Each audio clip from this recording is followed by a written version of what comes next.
Assalamualaikum warahmatullahi wabarakatuh. Kembali lagi bersama Mimin di channel BHSI Official yang akan membahas alur cerita buku harian seorang istri episode malam ini dan episode selanjutnya.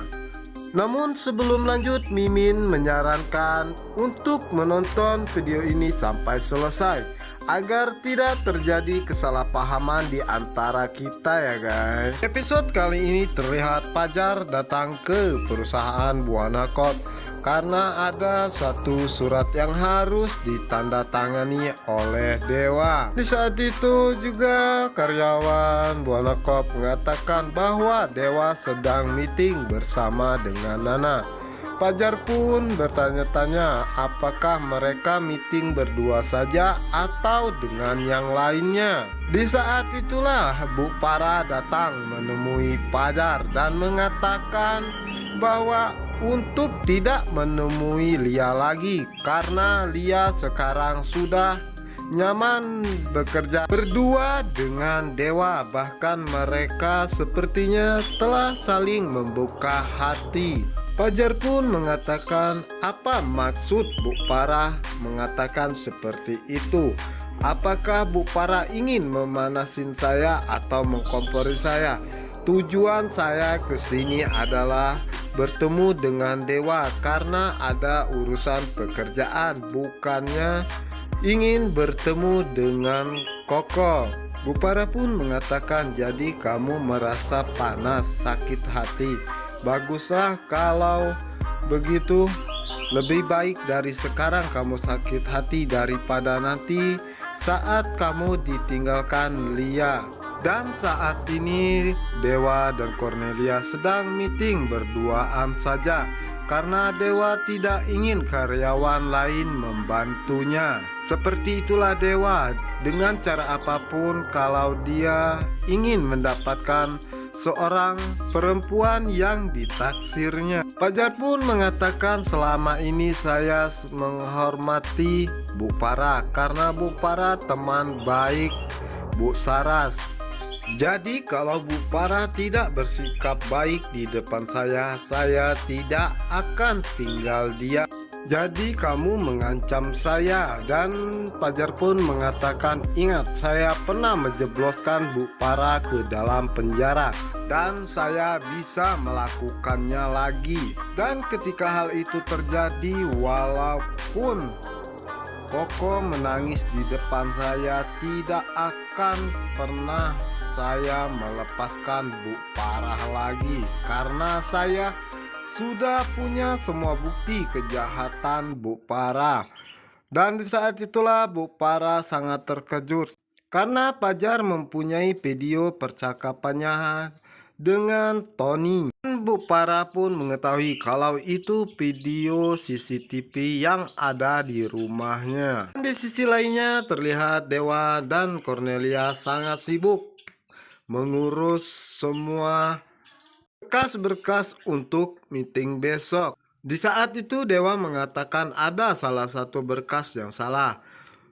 Dewa pun memerlukan pena dan Cornelia pun mengambilnya. Dan di saat itulah Cornelia ingin memberikan pena tersebut. Cornelia tersandung. Dan di saat itu terlihat Pajar ada di sana.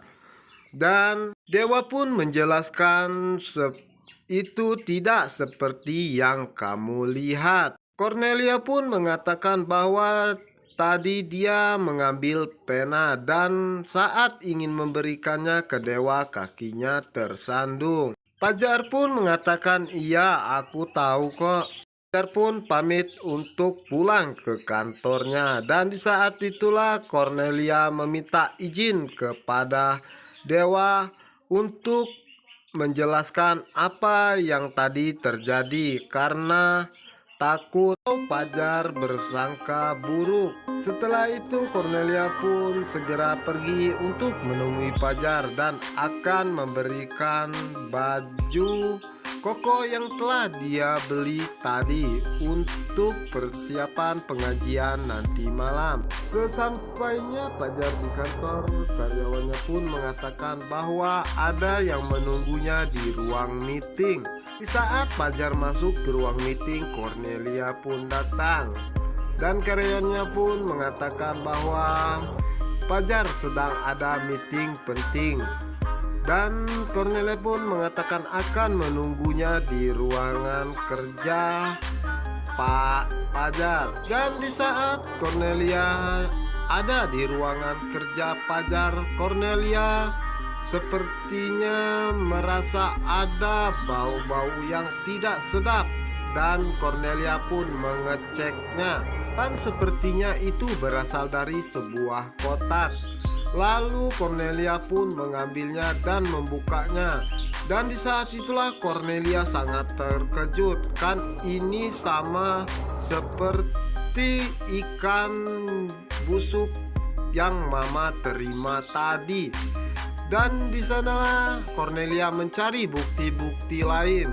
Cornelia pun menemukan batu seperti yang ada di rumahnya tadi, dan juga kertas yang berisikan tentang semua ancaman-ancaman. Cornelia pun beranggapan jadi ini semua ulah Mas Fajar. Padahal itu bukanlah ulahnya Fajar, seperti yang kita ketahui bahwa ini adalah rencana busuk si Roni Teang.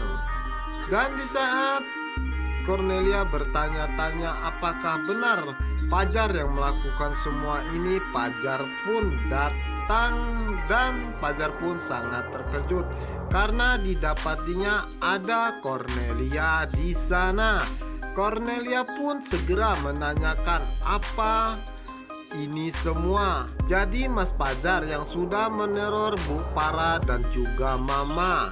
Fajar pun mengatakan, jadi kamu tidak percaya lagi dengan aku kok? Buat apa kita saling mencintai kalau tidak ada kepercayaan? Dan di saat itulah terlihat orang suruhan Roni sedang mengintai dan mendengarkan percakapan antara Fajar dan Cornelia. Cornelia pun mengatakan, bukannya aku tidak percaya, tapi ini semua buktinya. Dan Fajar pun mengatakan, lebih baik kamu keluar dari sini. Kalau kamu tidak mau keluar, lebih baik aku yang keluar dari sini. Dan di sisi lainnya terlihat Cornelia sedang berusaha untuk mengejar Fajar dan membicarakan semua masalah ini. Namun Fajar tidak menghiraukannya, dan di saat itulah Cornelia terjatuh dan Fajar pun melihatnya. Apa yang akan dilakukan oleh Fajar selanjutnya, dan juga apa yang akan dilakukan oleh Fajar selanjutnya? Apakah Fajar akan mencari tahu siapa yang telah memfitnahnya? Dan apakah Fajar akan menjebloskan Bu Farah lagi ke dalam penjara? Untuk kalian yang penasaran, jangan lupa saksikan sinetron Buku Harian Seorang Istri hanya di SCTV 1 untuk kita semua. Wassalamualaikum warahmatullahi wabarakatuh.